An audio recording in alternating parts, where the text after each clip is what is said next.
Donc, je vous ai fourni le zip ici, qui porte ce nom-là. Ah tiens, ça aurait dû être une virgule. Ok, c'est pas grave, c'est bien. Je vous ai fourni ce zip-là. Vous avez double-cliqué sur lui sur le Mac. Si vous étiez sur un PC Windows, il faudrait faire un clic droit extraire. Un clic droit extraire sur Windows, mais ici on est sur Mac, on peut simplement double-cliquer sur le zip. À côté, ça vous fait un dossier des IP. Donc dans le dossier, vous avez un dossier 1. Et là, je vous ai mis un fichier IDML pour que vous puissiez ouvrir ce document qui normalement est prévu pour la version 2024 de InDesign, mais vous ne saurez pas l'ouvrir dans la version 2020. Parfois, quand vous essayez de l'ouvrir, il vous dit qu'il va faire une conversion avec le cloud de Adobe. Mais ici, je vous ai mis une version IDML comme ça. Ça, c'est ouvrable normalement dans d'anciennes versions de InDesign. Vous ouvrez ça, et dans InDesign, vous obtenez ça. Il vous a mis un message, image manquante, cliquez sur OK, c'est bon. Alors, on zoome en arrière, et oui, la première page, c'est la couverture. Mais elle n'est pas encore faite à cet endroit-là, donc les pages suivantes, il y a des choses à regarder.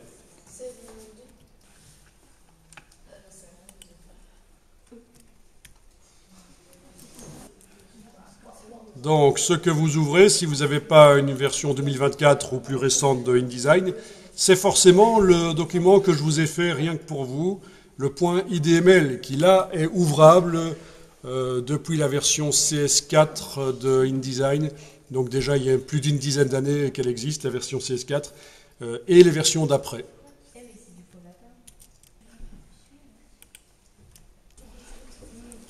Alors, si vous surlignez les polices en rose quand vous êtes en affichage normal, si tout est surligné en rose, c'est normal, c'est parce que la police de caractère qui est utilisée par le document n'est pas installée sur l'ordinateur. Donc c'est pour ça qu'il y a un dossier Document Fonts. Et si vous vouliez vraiment ne plus voir le texte surligné en rose, il faudrait installer les polices ici sur l'ordinateur dans le dossier des fontes de l'ordinateur. Mais on ne va pas le faire, ce n'est pas grave, parce que c'est ça qui est génial avec InDesign, c'est qu'on peut travailler le document même si la police n'est pas installée. On peut manipuler les choses et regarder comment ça fonctionne. Alors ici, vous avez bien sûr... D'abord, on va aller voir dans la palette des calques. Palette des calques. Est-ce que le calque image flottante est bien déverrouillé chez vous? On a un calque fond qui n'est pas affiché. Apparemment, il n'apporte rien, là. Ah si, c'est juste un bord de page. Vous voyez, un bord de page. Parce que ça peut permettre de naviguer dans un document plus facilement si on met des couleurs sur les bords des pages. Au niveau de calque, donc, image flottante est déverrouillée. Et donc, on arrive à modifier la position, par exemple, de la pompe à essence, ici, aller la mettre entre deux colonnes, la tourner, la redimensionner avec l'outil de transformation manuelle. Donc ça, rien de particulier.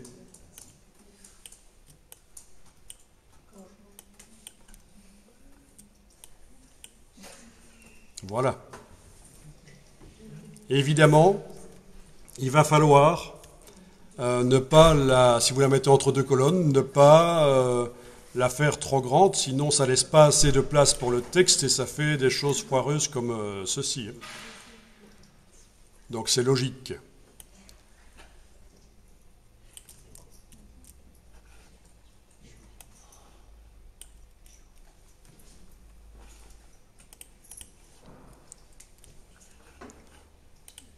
Voilà, le chien ici.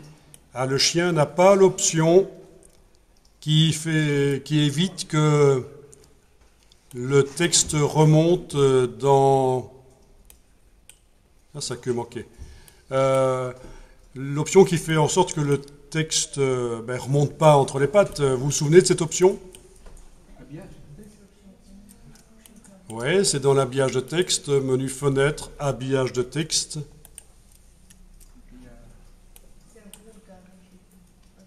Ici.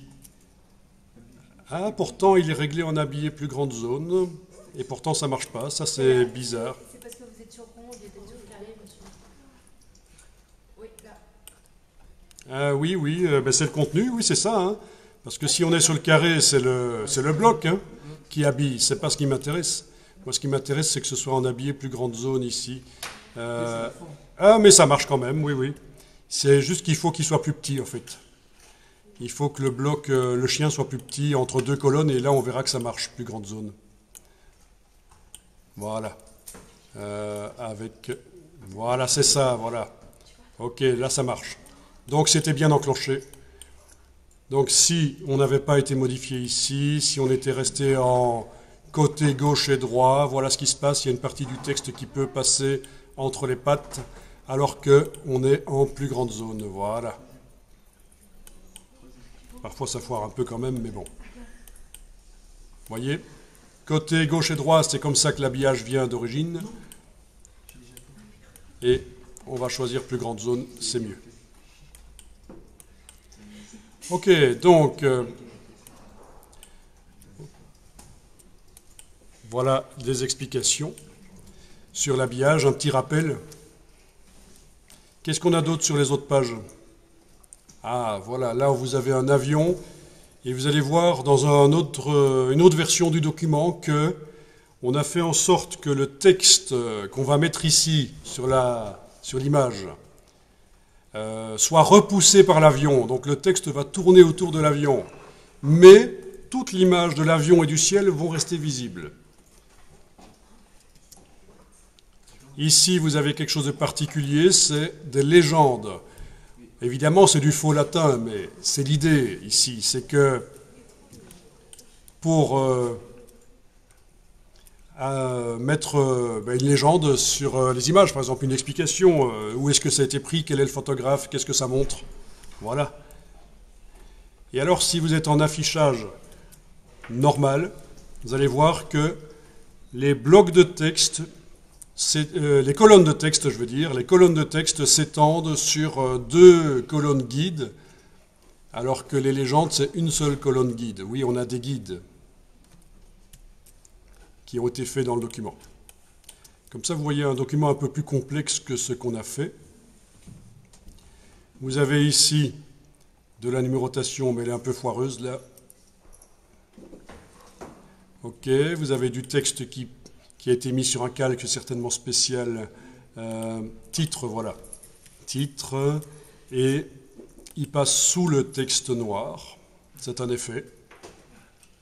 Le calque titre est sous le body text. Bien.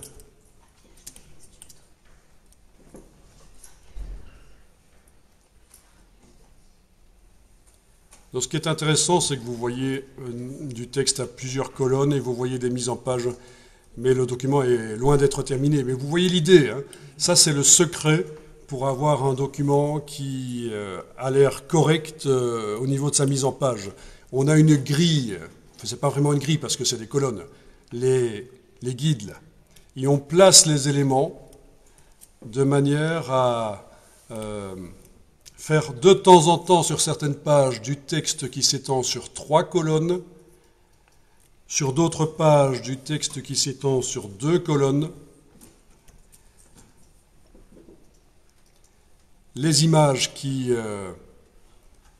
prennent la largeur d'un certain nombre de colonnes, des images qui débordent de temps en temps au-delà des limites de la page. Donc ça, c'est vraiment de la mise en page type magazine. C'est pas compliqué à faire. Si vous démarrez de ce document-ci et que vous effacez les textes et les images et vous remplacez par les vôtres, et vous repositionnez bien sûr, vous avez un début de magazine. Hein. Vous vous souvenez que je vous avais montré les Pinterest magazines? Voilà, ça c'est intéressant. Pinterest magazine grid InDesign, c'est ça que j'avais tapé, je pense. Voilà, Pinterest magazine grid InDesign. C'est super important de s'inspirer. Il n'est même pas interdit, si vous voulez, de photographier les pages du magazine et de les mettre en fond de votre document InDesign pour recréer la mise en page, votre mise en page à vous, en vous basant sur la mise en page du magazine. Ok, j'analyse. Un que j'ai pris au hasard ici. On a des images qui débordent sur la page de gauche. C'est important. Alors ici, c'est un magazine un peu nouvelle manière de faire des mises en page où les images ne vont pas jusqu'au bord de la page. Donc, de ce point de vue-là, c'est pas génial, mais on a quand même des exemples ici. Vous voyez ici des colonnes de texte sur 2 colonnes guides, certainement, et celui-là sur 3 colonnes guides. Donc, pour amener de la variété. L'idée, c'est d'avoir de la structure. On sent qu'il y a une structure, et en même temps, d'une page à l'autre, c'est pas toujours la même chose.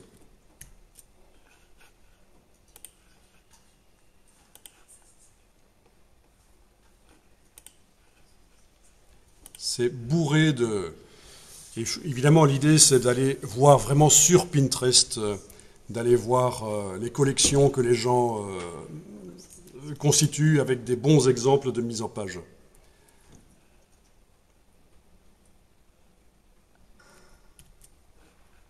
Inspirez-vous de ça.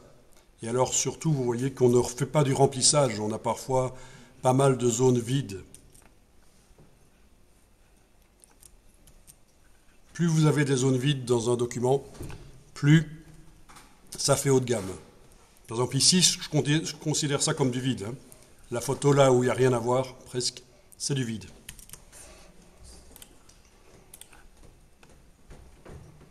Donc, du vide, c'est le secret pour faire du haut de gamme. Du vide. Colonne de texte, 2 colonnes guides. Et là, 3, vous voyez, pour amener de la diversité. Ou là, par contre, c'est foireux. Au niveau mise en page, il y a un problème. Trop d'espace entre les mots.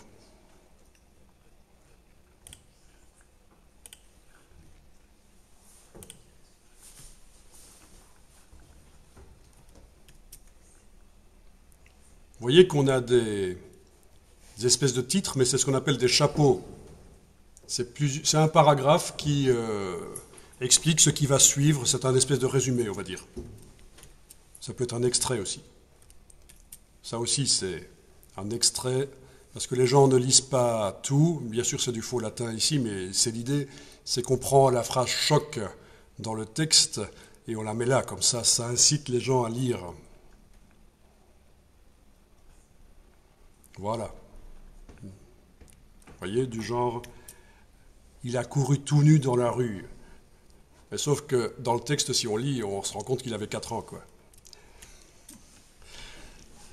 Vous connaissez le système, hein, on n'a pas et puis c'est décevant. Ok, donc très intéressant.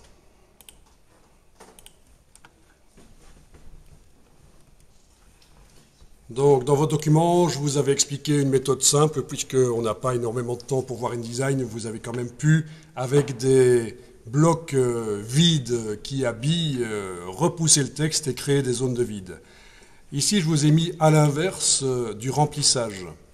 Quand vous avez ce genre de choses, c'est du remplissage, c'est pour montrer un maximum de produits. On n'a pas envie que, quoi qu'il y a quand même du vide ici, mais on n'a pas envie que les gens pensent qu'on a gâché de l'argent en imprimant un catalogue avec très peu dedans, en fait, hein, très peu de choses dedans.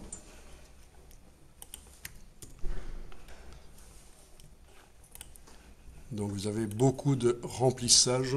Mais malgré tout, ces derniers temps, vous voyez qu'on crée quand même du vide pour amener pour certains produits haut de gamme un côté haut de gamme.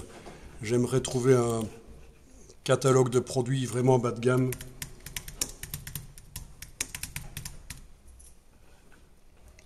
Qui fait du remplissage à mort. Pour que vous compreniez que ça peut se faire si le but n'est pas de faire haut de gamme, mais de faire justement, nous vendons des produits pas chers.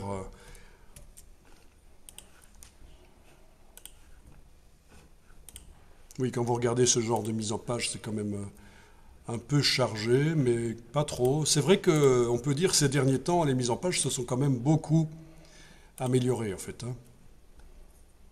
On ne voit pas des mises en page pourries comme avant, où il y a énormément de remplissage. Il ne faut pas gâcher 1 centimètre de la page.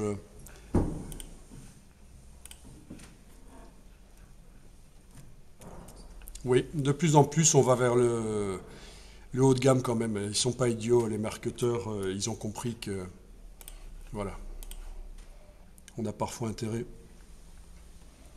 à ne pas faire du rempli. Est-ce que vous voyez un type de produit où...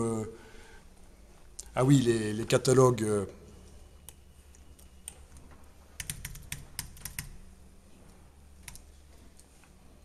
voilà. Ce que vous recevez dans les toutes boîtes, dans les boîtes aux lettres.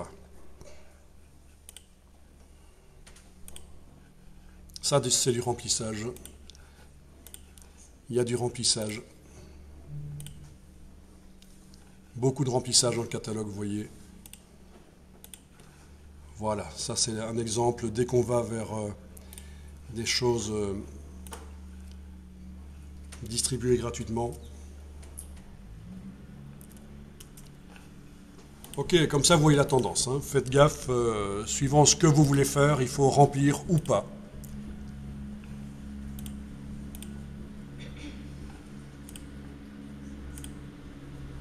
C'est du remplissage à mort.